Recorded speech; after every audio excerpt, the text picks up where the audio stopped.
Welcome to the ExecMBA podcast. I'm your host, Brett Twitty, and you're listening to a new episode. On this episode of the podcast, I'm excited to share a recent conversation with Madison, Mahoney, and Kyle Ivester.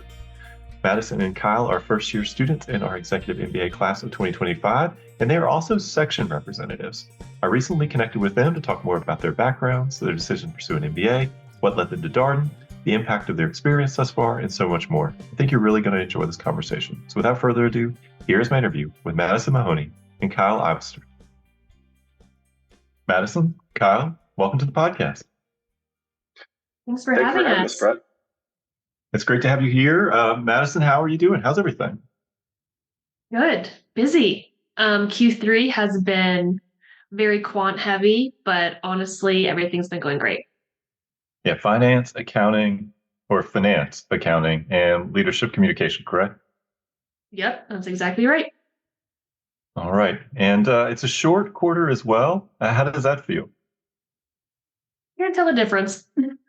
It feels like everything is still, packed in there with all the materials, but it's going by quickly, which is a good thing and a bad thing all at the same time. Yeah, you have that January term or J term when y'all had the PAC course, and it flows right into quarter three with those three courses. So, Kyle, how are you doing? I will echo Madison in saying that it has been a very challenging but rewarding quarter. I personally have loved our leadership communication course, in addition to the more quant heavy side of things. But going directly from PAC into quarter three and then squishing it in an extra short period of time has been challenging, and I understand why the 2024 said that it's the hardest quarter.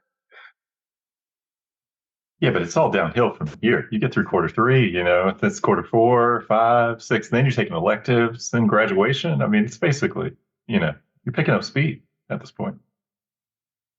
It does feel that way. It feels like it's going to go really fast now, particularly since I thought about it the other day. We basically have through next May. We're not quite a year yet, but it's getting really close to that point where it's only a year away to graduation. And it's also making me think that I don't have enough time with everyone because our cohort is amazing. All right. Well, I want to ask y'all first about the professional advancement course. We've talked with the career team about the PAC course, but haven't had a chance to talk too much with current students here on the podcast about the PAC course that was delivered in January term this year. So, Kyle, how was that? Did you enjoy that course? I did. So the first week was really interesting because we got to sit in on some seminars with people from alumni from various industries and sort of get a feel for what they're doing in their daily jobs and get a little bit more feel of where we might want to pursue with our career. And then the second week, we sort of got to build on that and build our roadmap, which was really nice to sort of actually build out that career map for all of ourselves. And then with the capstone at the end of having the weekend, or the Saturday, I guess, in States Family Grounds, where we got to see even more alumni and network with them, was a wonderful time. Definitely gave me a little more direction. That's great, Kyle. Madison, did you enjoy the course? Yes, coming in as a career climber myself, it really opened my eyes to the different types of industries that I could potentially pursue in the future. I mean, you have your entrepreneurship, you have your switcher, which means you go, you're in this program to switch careers or even switch industries. And then you do have your climbers as well. And it was really interesting to hear from all of them because, you think you come in one way, you think you come in as a climber or a switcher, and then things happen so quickly, whether it's through the networking with other alumni, other students. But it was a fantastic J term to where we were actually able to explore those options more deeply and hear from people in the past on what their experiences were to grow our own network. All right. Well, thank you for indulging that sort of pop quiz question about the PAC course. So, Madison, tell us a little bit more about you. Who are you, and what's your background? Yeah, so my name is Madison Mahoney. I'm actually from Denver, Colorado. My background is in public relations and marketing, And I thought at one point I wanted to go to law school before I met my current CEO, who actually is a dentist. And he asked me if I wanted to work in dental. And I said, absolutely not. The dentist actually really freaks me out. And then he told me, there's too many lawyers in the world. And I was kind of in between jobs at the moment, not really liking my PR agency that I was working at. So I decided to try this world of dental where I came in as a VP of operations and then quickly grew to the COO of the company. And weirdly enough, my CEO also went to Darden, which gave me some perspective on what I wanted to do moving forward. The dental industry feels like an industry in a period of rapid transition. Is this a fair description? Yes, dental, I feel like has always been the lag, especially in the medical industry and with technology. They've gotten a lot better when it comes to actual clinical technology, but when it comes to operations and systems, I mean, we just now implemented online scheduling for some of our clinics. So it's been growing like crazy, but it's also kind of a lag to bring the whole dental industry along with that technology growth. And I talked to a few people who said there's a lot of private equity interest in the dental industry now, trying to buy up, practices and sort of bring them together and consolidate. And that must be interesting as well. Oh, Brett, I could talk about this for hours. The PE-backed dental, it's a very unique space because it takes what was private dentistry into a more corporate role, and it is run by people who are not clinicians and more on the business side, which is a double-edged sword. They're great at running businesses, but don't quite understand patient care. So actually, one of the focuses of Brannon, the company that I work for, is to keep dental private and we're not PE backed at all because, double-edged sword. All right. Well, thanks, Madison. Kyle, how about you? Tell us more about you and your background. Yeah, thanks, Brett. I am Kyle Ivester. I'm originally from Michigan, but have been living in the Charlottesville area for about 10 years now. I was a chemical engineering major and in music major in undergrad, and at that time was trying to figure out where I wanted to go, and really chose to go in the pharmaceutical industry. I work for one of the big pharma companies. I've worked in various roles on more of the operations and engineering side for the past 10 years, and have really just been I have come in as a climber because I've been trying to sort of progress my career through more of a traditional route. But as you mentioned with PAC and Madison mentioned, it has made me consider alternative pathways.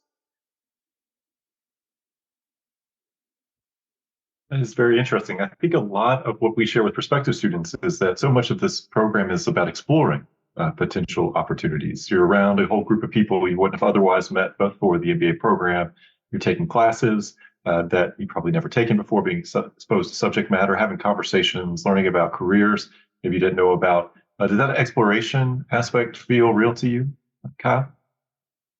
Yeah, the exploration aspect has definitely felt real. I've had the opportunity to talk with entrepreneurs and business owners. Even in my own learning team, we have a business owner, a small business owner in my learning team, which is really nice because it gives you a lot of different perspectives on where people's careers have been and where you potentially could go with a career.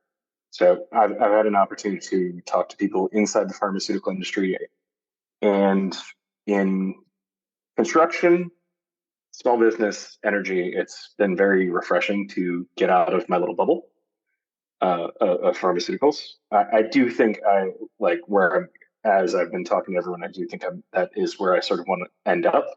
But I'm looking to shift roles from engineering and operations more towards commercial side.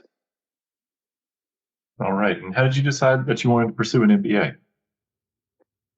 So I had been taking on a few management roles as an engineering manager with my company. And I felt that while I had a really strong technical side, I got a master's of engineering at UVA after my undergrad. I just felt that I didn't have, let's say, the full enterprise view of my corporation. and I really wanted to expand the areas or vision that I had at the company. So I really started thinking about it probably about 2022. I was thinking it was in my mind. I had a 1-year-old at the time, so I wasn't necessarily like ready to jump in. But then in 2023, I really started actively looking at a few programs. I was between executive programs and online programs, just because I had the young child and it was hard to balance. Where I wasn't going to be able to fully quit work, so I wouldn't be able to do a full-time program, but I was trying to figure out where I wanted to end up. Explored a few different programs and applied to a few, and then looked at Darden because I managed to get talking to you and fit in on a class. And I would say that was the moment when I decided that I wanted to go to Darden more than anything else. The class visit can have a lot of impact. We hear it from a lot of prospective students. Maybe they've gone to other class visits or had some exposure to how other schools approach the sort of learning experience. And it's maybe a little bit more PowerPoint, more lecture based. You get in a Darden classroom and it's a lot of discussion, a lot of conversation, much more dynamic. What made an impression on you, Kyle, from your class visit? So I came, I believe, in February of 23. So I was in quarter three. I think I sat in on a finance class, and I was sort of blown away by the conversation of the students. I came in from an engineering background, so I was expecting more of a quantitative heavy. Hey, this is how you do finance. This is how a class is structured, and I think I learned more in that session from the students than the professor, which, having gone through a few quarters at this point, is very typical of the case method.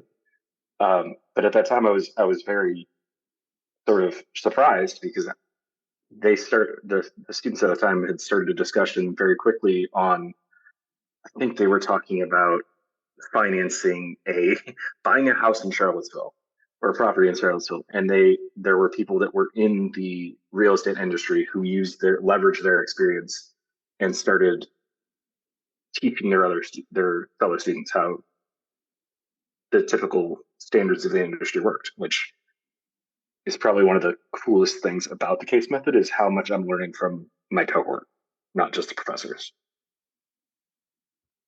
Yeah, it's interesting. The faculty subject matter experts, they know a ton about this particular topic, but their role is really there to ask questions, to try to draw out the conversation. And of course, things start going in a strange direction and they want to pull it back. They absolutely can. That's their role to kind of make sure that in the Socratic method, you're hitting all the teaching goals, that you're getting to the points in the discussion that you want to make sure you get to. It's a very sort of, it's a much more challenging way to teach, honestly. But it's also, there's a lot of prep work that goes into it from the faculty standpoint. They don't just roll into class and just start just asking questions like, hey, what's going on here? It's absolutely very much synchronized. They're trying to make sure that they get to this point and this point and this point, so that by the end of the 75, 85 minutes, you've covered everything you want to cover.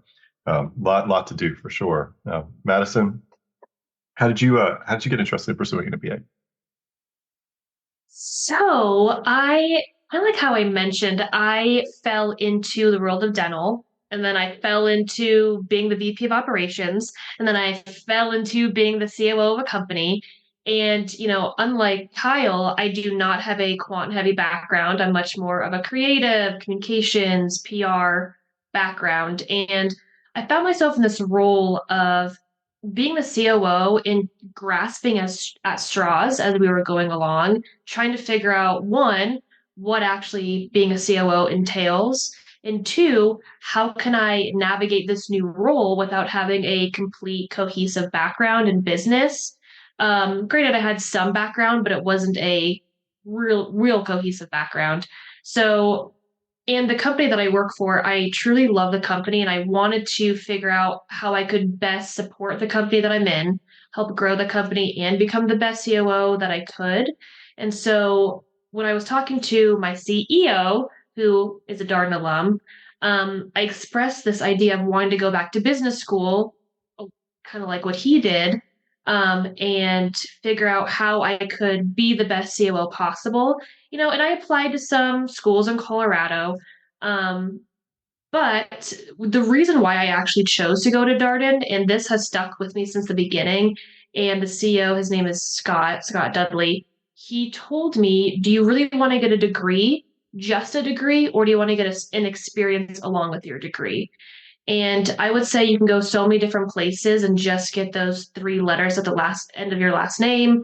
But Darden is truly an experience beyond just the classroom. And I mean, our cohort is a complete testament to that. So that's actually what led me to want to, one, go get my MBA, and two, go get my MBA out of state. Yeah, what is it like traveling in from Colorado? Will you tell us a little bit more about your schedule when you have weekend residencies? Yeah, so I was actually just talking to a prospective student about this recently. And the one thing that honestly deterred me a little bit from doing it is this idea of not having your network where you live. I was really nervous that if I didn't go to school in Colorado, the people and all of the connections and networking that I would be doing would not be local and support me moving forward.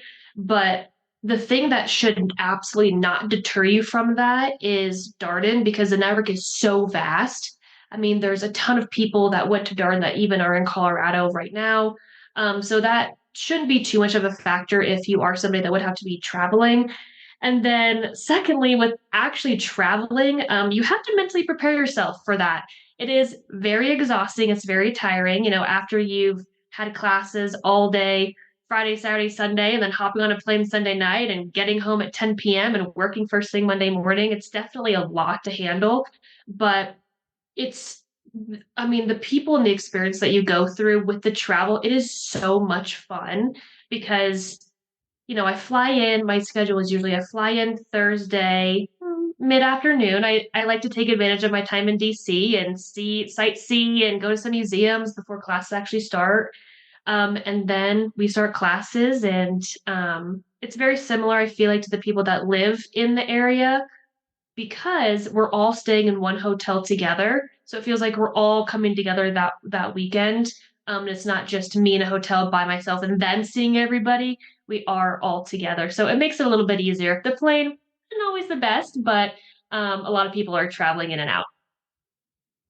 Yeah, a typical executive MBA class, probably about two-thirds of the students or so will be from within 60 miles of our location in Roswell. The other third traveling from further away. That could be anywhere from, say, Denver, Texas, the Southeast, New York, Philadelphia, occasionally some West Coasters. It varies from class to class. It's about 13 to 17 states of residency in a typical executive MBA class. So thank you for indulging the commute question. I'm sure it's one that was on our listeners' mind. Is you introduce yourself as being in Colorado. Everybody wants to know what it's like.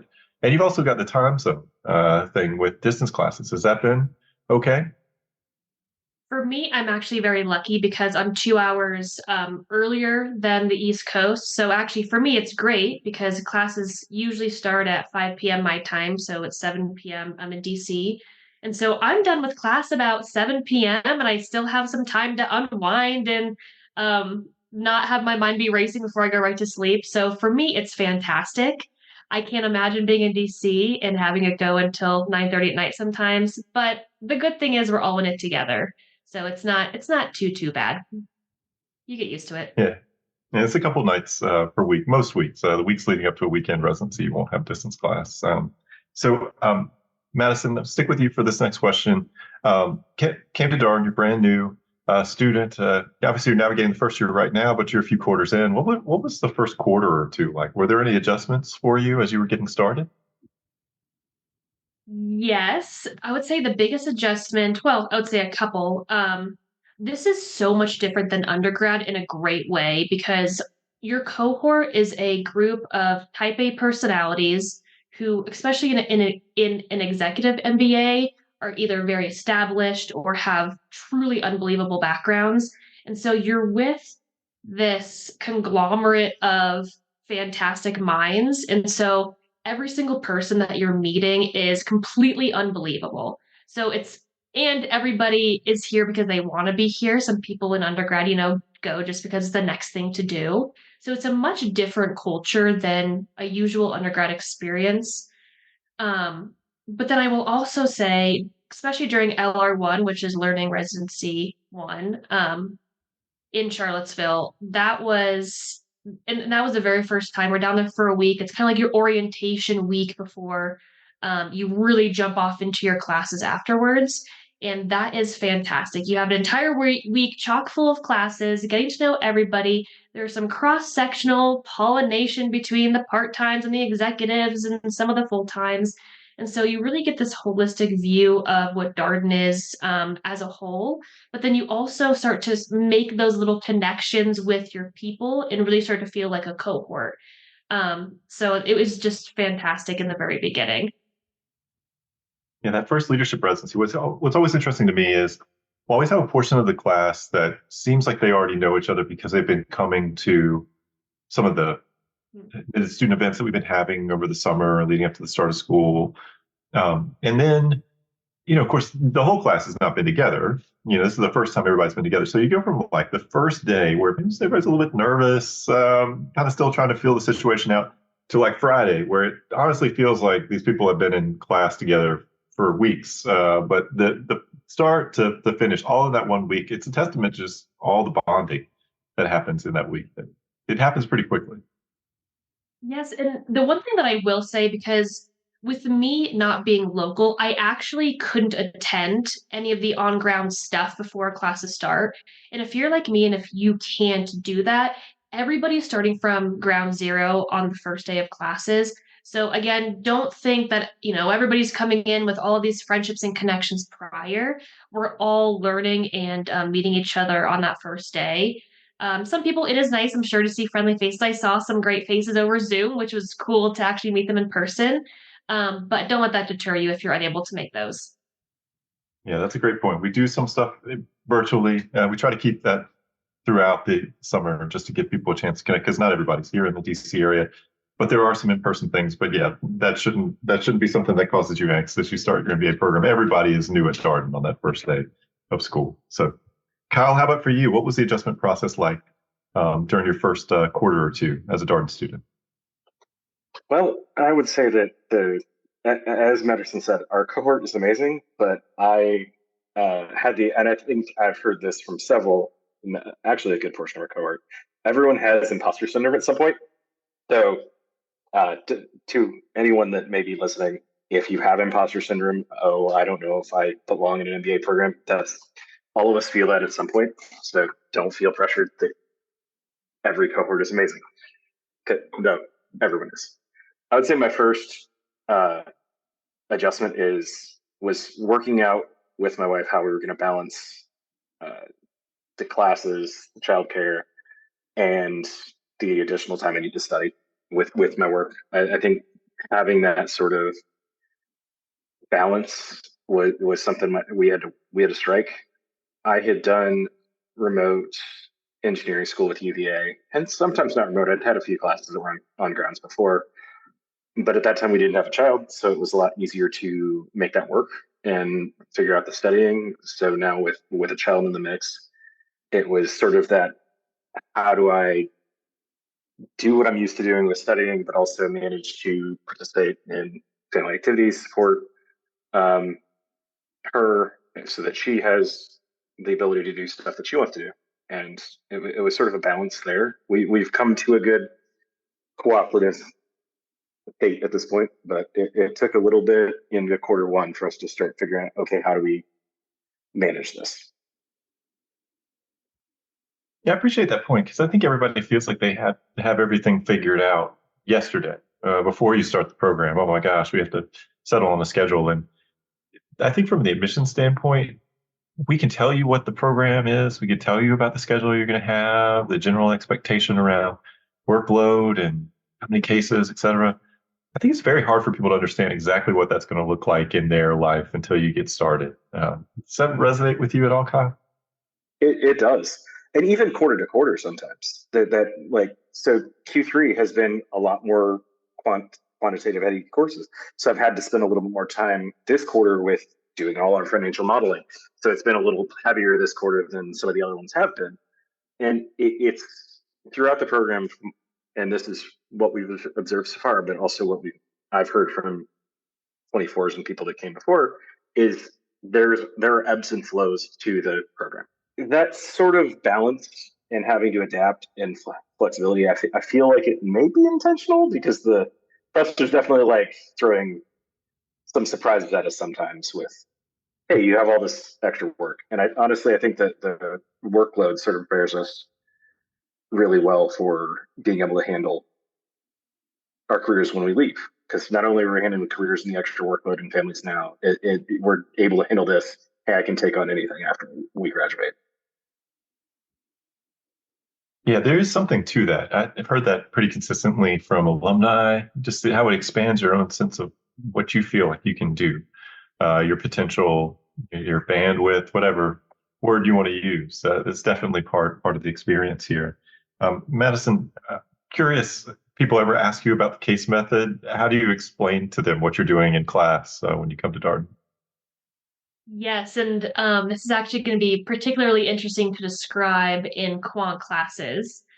But essentially, what the case method is you do all of your prep prior to class starting. So this means you read these specific cases, whether it's, for example, we're in an LC, learn leadership communications right now, and you read some cases on specific topics that we're going to be learning in class. And then there may be some deliverables, not necessarily, it's not homework, but it's more of some thought provoking discussion questions for you to think about or maybe write down ahead of time to help move the conversations in class. But essentially, what it is prep everything before class, come to class prepared because also in the Socratic method, you are going to be cold called.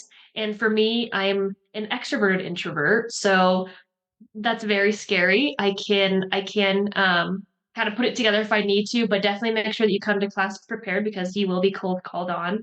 Um, but yeah, do all the prep beforehand. Now, I have heard, and I was also curious before I started, was how in the world do you use the case method to learn about accounting or finance? And I did want to clear this up because I thought the exact same thing before I came in. It is essentially like a huge word problem. So think about a couple of pages of a word problem, and then as you're going through, you're creating and developing spreadsheets or thinking through different quantitative ideology to help provoke the thought of what you may be doing. And essentially, you come to class maybe about 50% of the way there. And then through the case method and what you've learned, sometimes even through a textbook as well, then the class should get you 70, 80, 90% of the way. And then you can lean on your cohort for more of it. So big word problems is how I would describe the case method. All right, Kyle, how do you explain to folks what you're doing in class? Because the thing that always gets me is like you could say, "Oh, it's case method," but people don't know what that means. Know what that means. It doesn't really tell you what it is. So, how do you describe what happens in class? Having a conversation, an honest and open conversation with probably some 70 amazing people where we get to debate and help teach each other various topics that we're all researching, right? So like Madison said, we all do the reading ahead of time. It's sort of, if you skimp on the reading, you're sort of not only cheating yourself, you're cheating your cohort. So we all work in prep ahead of time to support each other, and then we come in and the presser. We've had some that do a whole bunch of cold calling and some that do a little less, but they'll just start asking us to lay out the situation, and we start having a nice conversation amongst ourselves of describing the situation, the business case that we're seeing, and what was happening in whatever situation we're discussing. And as I sort of hinted at earlier, some people will have some more insight beyond just what's in the case because it may be specialized in their industry or maybe something they're particularly interested in. So not only do we have that sort of build up from, hey, this is this case material, this is maybe the textbook that you could research on, but you have a little bit more insight from various people, and you have a conversation driving to, generally there's a decision to be made in any case, but driving to making that decision and standing by it and supporting it. For anyone that is considering coming here, most of the time there's not a right answer. So if you're like me and an engineer and you like right answers, you got to use that. But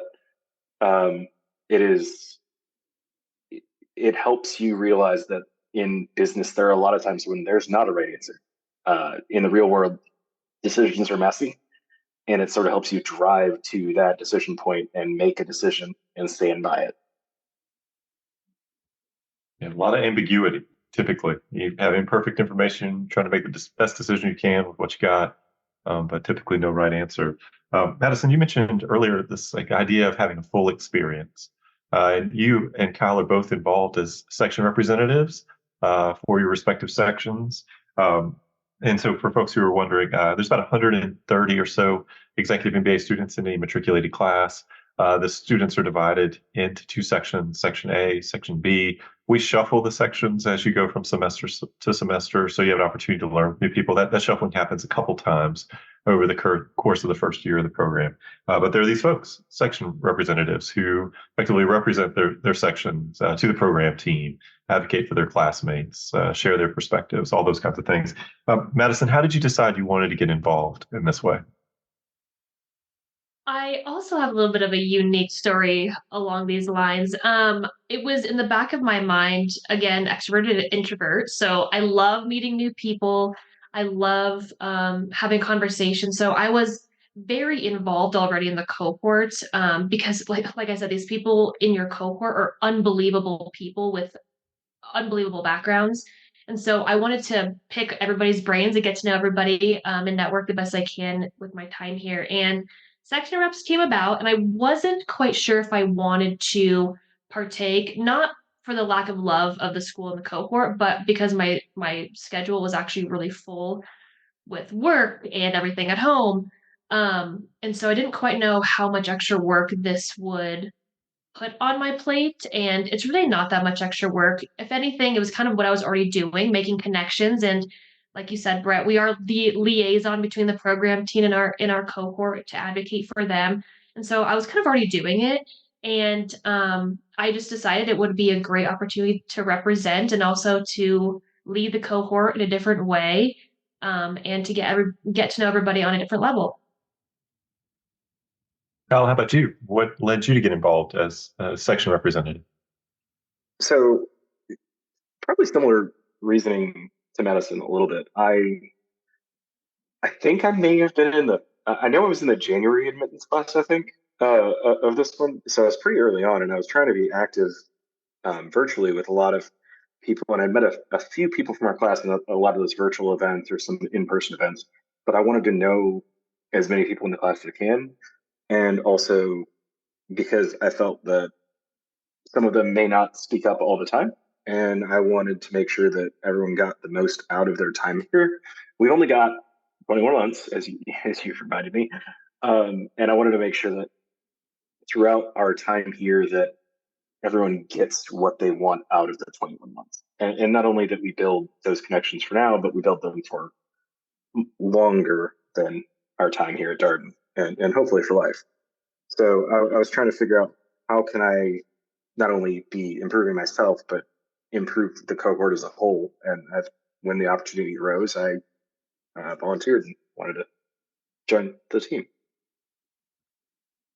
All right. Well, that's both of those are great answers, and I think kind of reflective of the spirit that is pervasive in our executive MBA program. To Madison's point earlier, yes, you can just get an MBA. You can go through the motions. It'd be a very transactional experience, but I do think the people who are drawn to the Darden experience is much more holistic experience. It's both in the classroom and outside of the classroom, sort of full executive MBA experience. So Kyle, I wonder, do you have a favorite memory from the program thus far? Acknowledging that you're just 5, 6 months in, but something that jumps out to you? I, I mean, I would say one of the probably the coolest things that I saw in the program so far was there's been a lot of experiences, but one of the coolest things was how supportive our cohort is. In the first week in LR1, there were a lot of firsts for everybody, but one of our um, cohort members is from China originally, and he had not really presented a lot in English, really at all. And we did a group project in that first LR1, and he went up for his group and did his first presentation fully in English. And the entire class at that time just roared in applause. Every class that we've had, be it finance or some of the more leadership communication or leadership or courses, it's been a very open and welcoming environment. But I think that was one of the biggest and most impactful memories I remember so far. It's just how excited everyone was for him. Madison, you talked about LR1, but I wonder, is there another memory or something that you've really enjoyed about the program thus far? Yes. And first, I want to say, Kyle, I'm so sad that I wasn't there to watch that. We're in different sections, but I heard, I mean, that echoed across the entire cohort with how impactful and powerful that was. So thank you for sharing that. One thing that I want to talk about is more on the social side of stuff. So during OGRs, I live for OGRs, not just because I get to travel and be in the DC area, which I absolutely love that area, Virginia area. But it is really a time to where you can bond with everybody on such a different level. And I was actually telling somebody in the cohort, you don't actually know the level of bond you have with these people until you're in the program because you're going through such rigorous material, but you're also all going through it as one.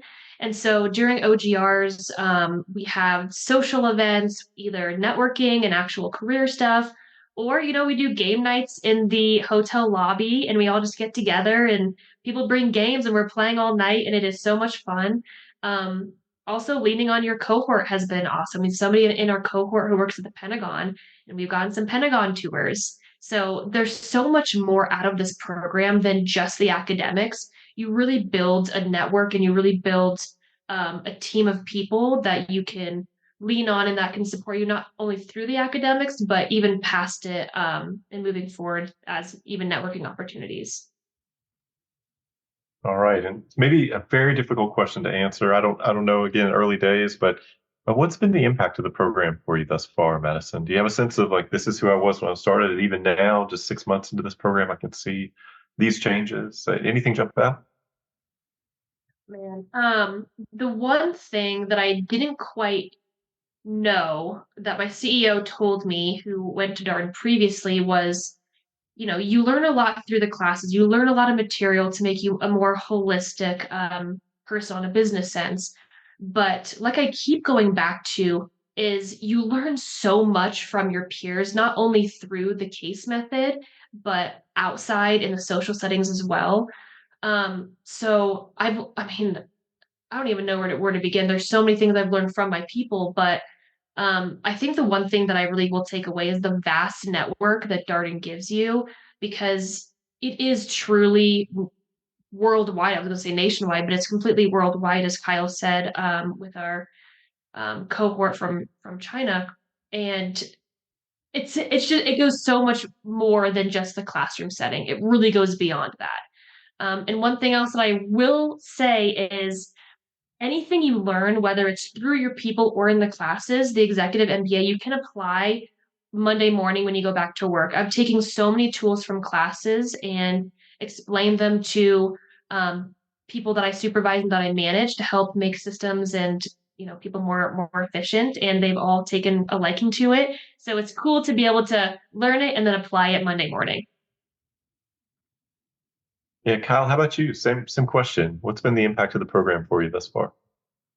I have definitely been learning and applying Monday morning. So I have, even with our decision analysis class, which I know some people thought was a little challenging. I enjoyed it a lot, but I literally took some concepts from that class and took it directly into my factory on Monday morning and helped drive some more challenging decisions for the week that way. The leadership communication and leading organizations classes have really helped me consider how I'm managing my team and how I'm coaching them. I always was try to take really good care of my team and make sure I'm coaching them. And it has helped me work to provide them with better feedback and sort of help build them up. I feel like in general, it has given me a little more confidence in my leadership of my team and working for them. So I would say it is very rewarding having the ability to go right into class versus having to wait 2 years. Yeah, that immediate application of what you're learning in class. It also helps keep you engaged as you go through the program. You're seeing the value of what you're doing in real time, so to speak. And so, um, Kyle, are you looking forward to anything in the coming months? Any school-related activities, global residency, electives on the horizon as you move into the second year? Anything you're looking forward to? Yeah, I'm a Gemba. So for those looking into the program, that's Global Executive MBA. So I have 4 residencies coming up. My first one is literally at the end of this month. I'm going with Yael to Morocco, um, and I'm really looking forward to that. That looks like it's going to be an awesome trip. And then um, in June, I get to go to Australia with our current uh, accounting professor. So he's from Perth, and we're going to go to Perth, and I'm already getting recommendations from him about where to go. So those, I think, are 2 of the big things that I'm looking forward to right now. Well, you got to tell us your other 2 global residencies. We're halfway there. Oh, okay. So I'm also going to get to go to Finland and Estonia, and the cohort has decided, since it is at the end of September, beginning of October, we're making a small trip in Munich. So we're making a small trip in Munich on the way to Finland, and then I am going to Vietnam in next February, I believe. So it'll be fun. Are these all new locations for you? Yes, I've never been to these locations. I sort of deliberately chose that for locations that I couldn't have possibly gone to before. And I also tried to do it in a way that I looked at where companies that I was interested in may have had business in, but also just I was trying to find places from different parts of the world to see business in various environments. Yeah, that's a great lineup. Morocco, Australia, Finland, Estonia, with a side trip to Munich for Oktoberfest, and then Vietnam. Fantastic. It's amazing. Madison, what are you looking forward to in the months ahead? Any global residencies on the horizon? Yes, and man, Kyle, I am so jealous of you. I am just an EMBA, which means I'm just going to go to one global residency. But everybody always says that. I may try and tack some more on after. I'm going to go to Argentina. The same idea as Kyle. I've never been there before. I've always wanted to go to South America. So I cannot wait to go to Argentina. And I'm actually also really looking forward to getting into the electives. I love all the core classes, but I'm excited to explore different niches of various other ones. And that is going to be actually coming up here pretty soon. A couple more quarters, and we're going to be there. Yeah, you'll start registering for electives not too long from now, which I think is always amazing to people. I think it really hits them how fast the program is going when you start picking electives. Last question here, Madison. What's a piece of advice you would have for our prospective student listeners? I actually have 2. The first one is something that Kyle alluded to, and it's this idea of imposter syndrome. And I actually heard this from somebody in my cohort because it's so true. Um, Imposter syndrome, it is such a thing, but everybody in this program is coming here because we don't know it all. We're coming here to get more information. And even though we have this fantastic lineup of these cohorts with like I said, these amazing backgrounds, they're here because they're trying to get something out of it. Whether they're great at quant, just like Kyle, or maybe not so much like myself. Everyone's here for a reason. And then my second thing that I have to say is, even if you're not local, do not deter that from you from going to Darden out of state, or even if you have to travel far. If you can swing the travel, do it, because, like I said, the network is so vast and it will not diminish your experience, and it won't diminish what you're going to get out of the program moving forward. I appreciate both those points. On the first one, one of the things that's interesting to me is there's always this moment. I'll see somebody in LR1. You can tell like it's a lot for them, all this stuff they're learning about, and they'll say something like, "I just don't know any of this stuff. Like I don't know anything about it."